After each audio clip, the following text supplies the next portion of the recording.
আজকে বানাবো বিটরুটের পুরি। তো 2 কাপ ময়দা, 1 কাপ আটা, একটু বেকিং পাউডার, বেকিং সোডা, নুন, একটু চিনি, কালো জিরে, সাদা তেল দিয়ে ভালো করে মিক্স করে নিলাম। আর বিটরুটটা আমি গ্রেট করে নিয়েছি। এখন ছাঁকনির সাহায্যে ছেঁকে রসটা আমি নিয়ে ভালো করে মিক্স করে নেব। মিক্স করার পর আমি এটা 10 মিনিট সময় ডোটা রেখে দেব। তারপর ছোট্ট ছোট্ট করে লেচি কেটে পুরি বানাবো। আর আমার পুরি বা রুটি কোনোটাই এত একটা সুন্দর হয় না বা গোল হয় না, কিন্তু খেতে টেস্টি হয়। তো দেখো, সাদা তেল দিয়ে দিলাম। লো ফ্লেমে আমি এখন ভাজছি। আর পুরিগুলো দেখো কিন্তু ফুলকো ফুলকো হচ্ছিল আর পুরো কালারফুল পিঙ্ক কালার।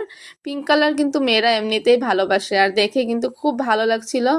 আর সোনা মা তো খুব খুশি, কারণ ও কালকে স্কুল থেকে আসার পরেই বলছিল আজকে স্কুলের টিফিনে এই পিঙ্ক কালারের পুরিটা নিয়ে যাবে। তো এত জিদ করার জন্য আমি সকাল সকাল বানিয়ে ফেললাম পুরি। তো বাড়িতে খেলো আর খুব আনন্দ করে স্কুলে নিয়ে গেল।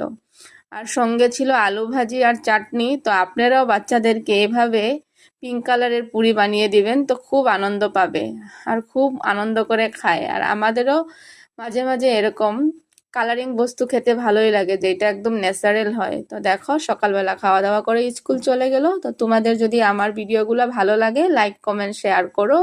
আর এইটা কিন্তু ঘুগনির সঙ্গে আরো বেশি ভালো লাগে। আমার সোনা মা তো ঘুগনি এত একটা ভালোবাসে না, তাই আজকে আর বানাইনি। Bye bye.